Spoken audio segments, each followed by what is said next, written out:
Maintenant qu'Antoine connaît la vérité à propos de Marco, ses retrouvailles avec Rose semblent inévitables.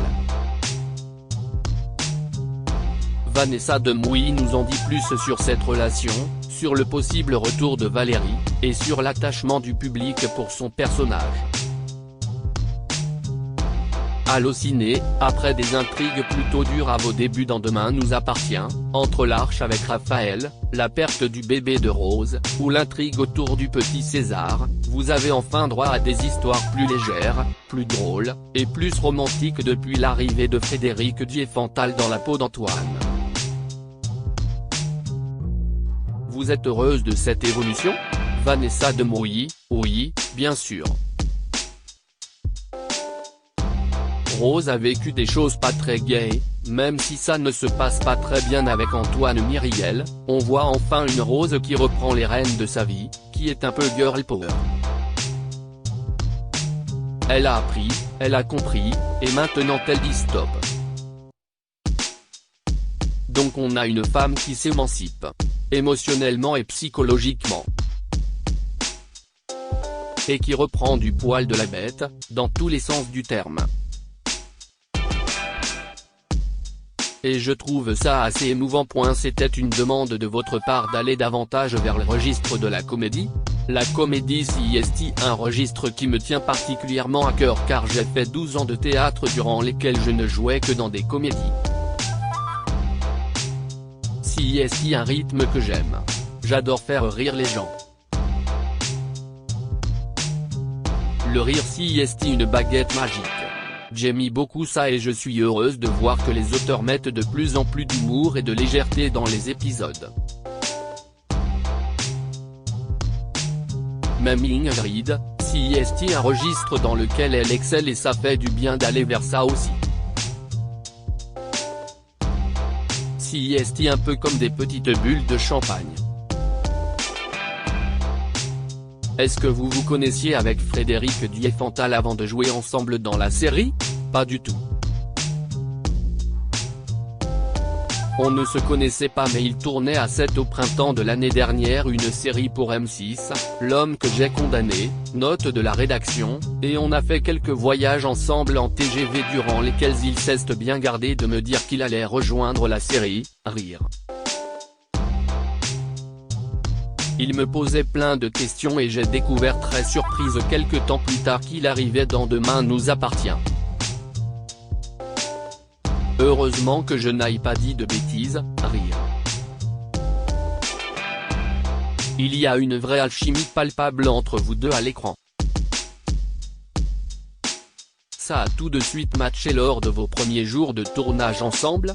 Frédéric est un très gros bosseur, moi aussi. Même si on est très différents dans notre méthodologie.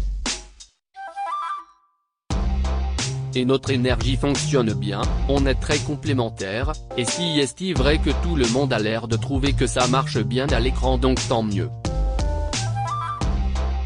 D'après vous, est-ce qu'Antoine est le grand amour de Rose ? Là en tout cas si est mal barré, rire. Après, on ne sait jamais ce que la vie peut leur réserver. Mais en tout cas si est une histoire qui compte énormément pour Rose. Et qui a beaucoup compté il y a 10 ans. Et puis aujourd'hui, quoi qu'il se passe avec Antoine, ses retrouvailles lui ont permis de reprendre sa vie en main et de dire pour la première fois de sa vie stop. Quoi qu'il arrive il y aura dans la vie de Rose un avant Antoine et un après Antoine. Avec ou sans lui, ça on verra. Mais en tout cas ça marquera le début de quelque chose. Rose a enfin découvert que Marco n'est autre qu'Antoine et elle a décidé de s'amuser un peu avec lui, de le torturer un peu. Qu'est-ce que vous pouvez dire sur ce qui nous attend ? Si est très jouissif de voir cette femme, qui a été beaucoup utilisée et trompée, prendre sa revanche. Ça a été jubilatoire à tourner. Et puis, bon, si est quand même une gentille vengeance. De voir c'est Antoine Myriel se dépatouiller au milieu de son énorme mensonge si est très drôle. Et le coup du faux marque aussi est très bien trouvé de la part des scénaristes. Mais Rose et Antoine vont finir par se confronter et ça va chauffer, rire. Est-ce qu'Ariane ou Valérie vont finir par revenir et causer des soucis à Rose et Antoine? Valérie est vivante, elle est arrivée miraculeusement sur les côtes algériennes. Donc elle est Algérie. Amnésique, certes, mais bien vivante. Donc tout est possible. On imagine qu'elle va finir par réapparaître, mais on verra, je ne sais pas. Et Ariane, je ne peux vraiment rien dire, rire. Mais Elisa Sergent est une super comédienne, très généreuse. J'étais ravi de tourner avec elle les scènes entre Rose et Ariane. On sentait qu'elle était contente d'être là. C'est toujours super de travailler dans une énergie positive, avec une volonté de bien faire. On se tire mutuellement vers le haut. Vous êtes de plus en plus présente dans la série, vous avez même fait partie des quelques comédiens présents dans le Prime l'an dernier. Lorsque vous avez accepté le rôle de Rose en 2018, vous vous attendiez à ce qu'elle devienne si essentielle à la série? Non, quand j'ai commencé j'ai signé pour 6 semaines, pour l'Arche d'été uniquement. C'était une sorte de saga d'été dans la série. J'étais déjà tellement heureuse de pouvoir jouer durant 6 semaines ce personnage merveilleux, qui est un vrai cadeau. Et après quand on m'a demandé si je voulais revenir, puis revenir encore, et finalement devenir récurrente, j'étais comblée. Cette aventure ce n'est que du bonheur, vraiment. Rose est un personnage très entier, très borderline aussi. Quel retour avez-vous de la part du public? Bizarrement, ce qui a plu au public c'est les faiblesses de Rose. Le fait qu'elle soit faillible, qu'elle soit humaine finalement. Elle pleure, elle tombe, elle se relève. C'est un vrai phénix. Elle est plus forte à chaque fois qu'elle se relève et elle gagne en maturité à chaque coup qu'elle prend. Et puis il y a une forme de résilience chez cette femme.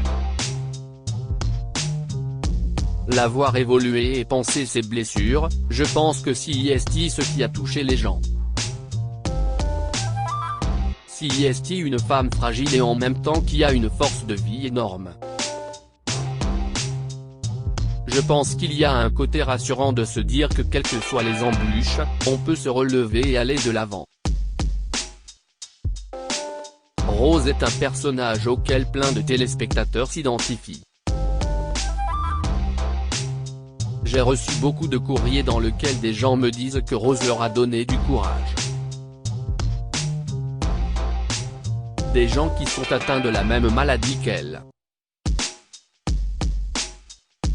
C'est vrai qu'on parle finalement assez peu de la bipolarité dans les séries, aujourd'hui encore. On ne parle pas. C'était un vrai challenge de pouvoir en parler dans Demain nous appartient sans tomber dans le pathos. De l'interpréter en étant au plus près de la vérité, sans trahir tous ces gens qui vivent avec cette maladie. On vient mettre une petite lumière sur cette maladie qui est finalement encore assez méconnue. C'était un beau challenge pour moi et je suis ravi car j'ai reçu beaucoup de témoignages de gens qui étaient contents qu'on parle d'eux, à travers Rose, et de ce qu'ils traversent au quotidien. Et de la difficulté de vivre avec la bipolarité jour après jour. Vous tournez principalement avec Ingrid Chauvin, Frédéric Diefenthal, Maud Baker, et Anne Caillon. Est-ce qu'il y a d'autres comédiens avec lesquels vous aimeriez tourner? Je n'ai jamais tourné avec Farouk Bermouga, l'interprète de Victor Brunet, note de la rédaction, et j'aimerais bien que ça arrive. On n'a jamais eu d'interaction. Mais si est-il vrai qu'il y a des familles de personnages dans Demain nous appartient qui ne sont pas amenés à se croiser en fin de compte.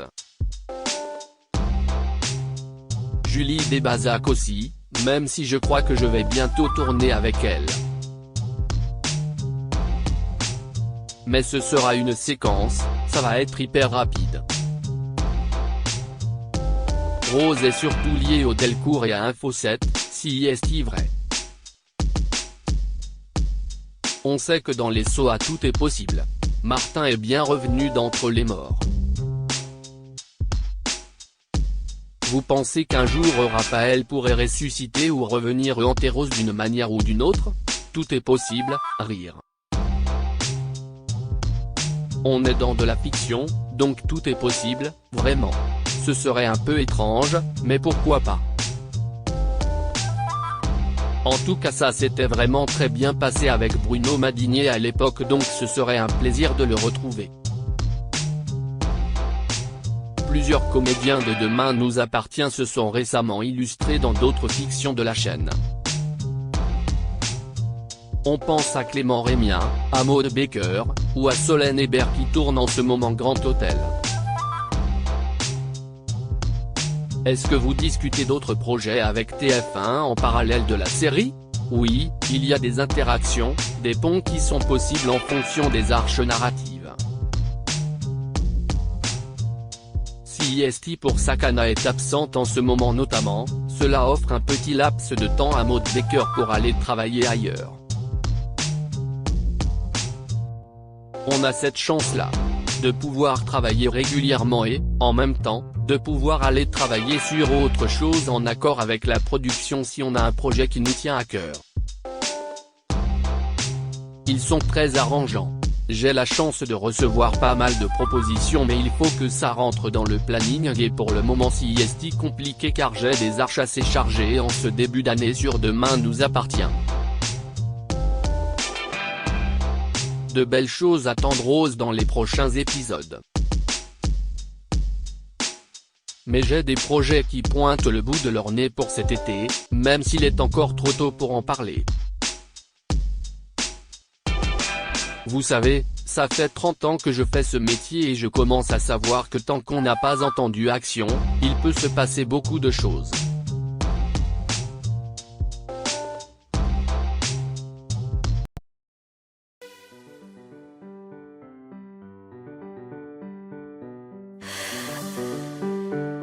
나